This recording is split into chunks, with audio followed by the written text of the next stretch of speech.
Assalamualaikum warahmatullahi wabarakatuh. Saya Dimas Nanda Firdaus dengan NIM 222131089,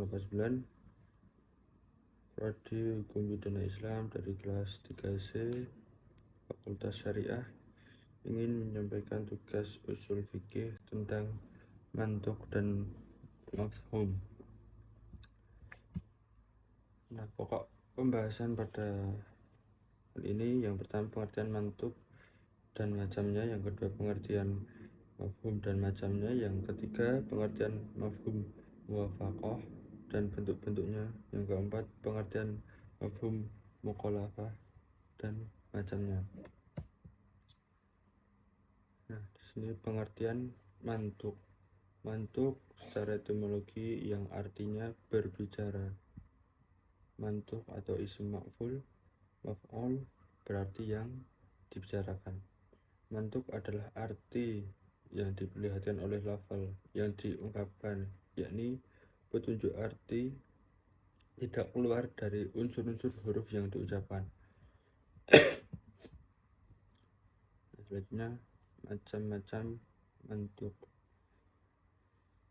Lafal yang tidak memiliki kemungkinan lebih dari satu arti atau nas ialah lafal yang bentuknya sendiri telah dapat menunjukkan makna yang dimaksud secara tegas atau sharih, tidak mengandung kemungkinan makna lain.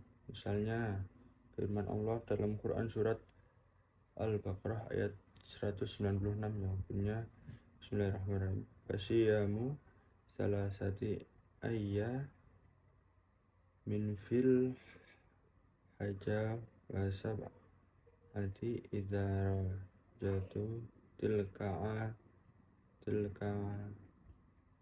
tu kamilah, yang artinya maka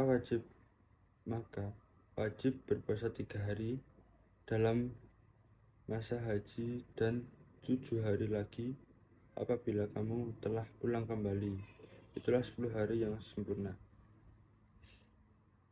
Yang selanjutnya, lafal yang memiliki kemungkinan lebih dari satu arti atau zahir ialah lafal yang diberikan pemahaman dengan arti yang lebih diunggulkan.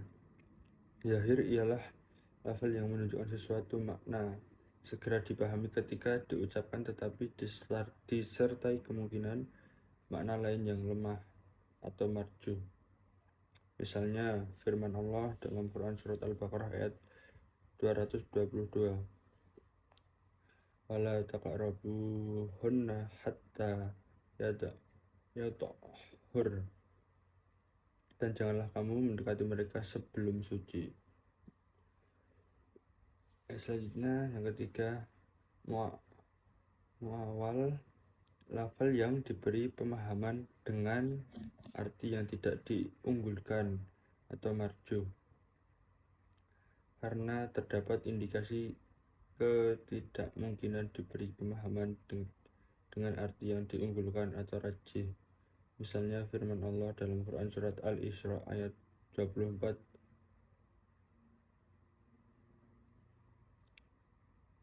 fahfad lahuma janahadzula minar rahmah, yang artinya dan rendahkanlah dirimu terhadap mereka berdua dengan penuh kasih sayang.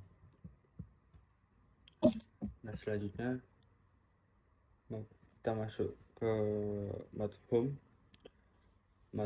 yang secara etimologi yang artinya faham. Isim berarti yang dipahami. Mafhum atau pemahaman adalah arti yang tidak diperlihatkan oleh lafal yang diungkapkan, yakni petunjuk arti keluar dari unsur-unsur huruf yang diucapkan. Selanjutnya, macam-macam mafhum. Macam mafhum ada 2. Yang pertama, mafhum muwafaqah ialah pemahaman yang diberikan kepada lafal mafhum itu selaras dengan yang dimiliki oleh lafal mantuk.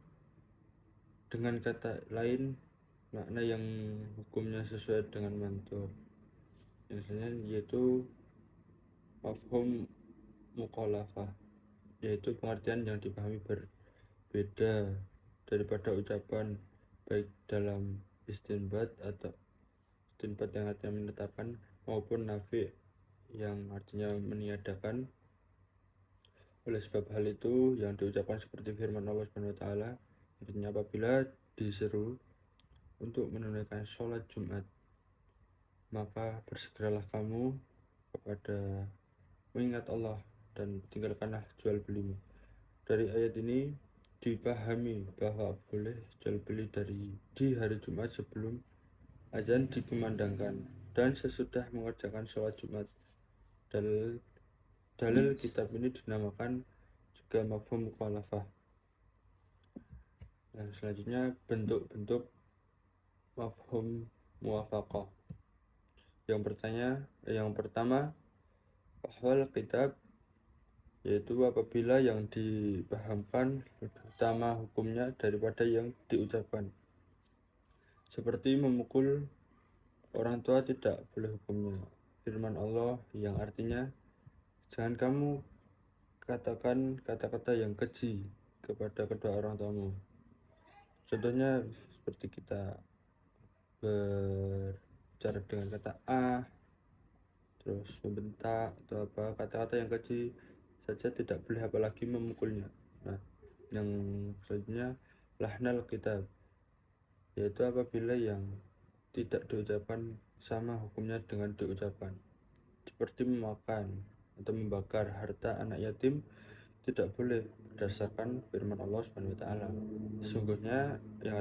Sesungguhnya orang-orang yang memakan harta anak yatim secara zalim, sebenarnya mereka itu menelan api sepenuh perutnya, dan mereka akan masuk ke dalam api yang menyala-nyala atau neraka.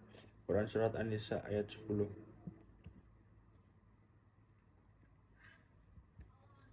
Nah, selanjutnya macam-macam mafhum mukhalafah. Yang pertama ada mafhum sifat, yang artinya yaitu menghubungkan hukum sesuatu kepada satu sifatnya, seperti firman Allah Subhanahu wa taala pada Quran Surat An-Nisa ayat 92 yang artinya, hendaklah bebaskan seorang budak atau hamba sahaya yang mukmin.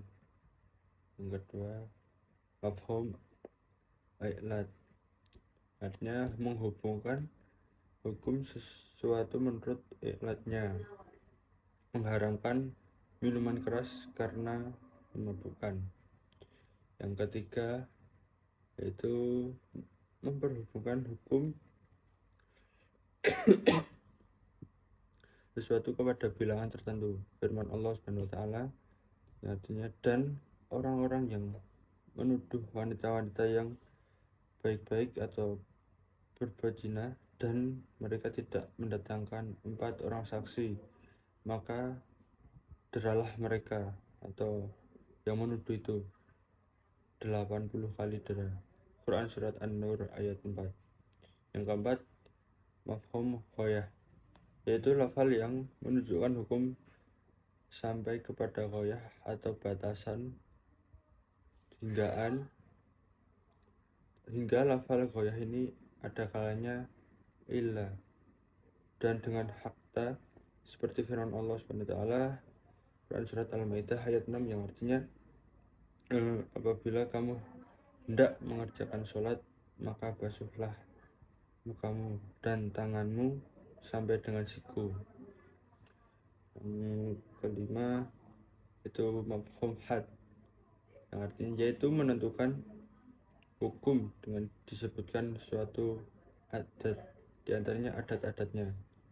Yang keenam, mafhum laghaw, yaitu menggantungkan hukum kepada isim alam atau isim fa'il, seperti sabda Nabi Shallallahu Alaihi Wasallam.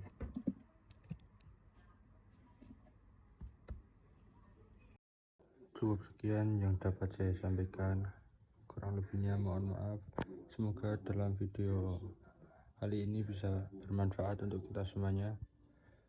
Wallahul muwaffiq ila aqwamit thoriq. Wassalamualaikum warahmatullahi wabarakatuh.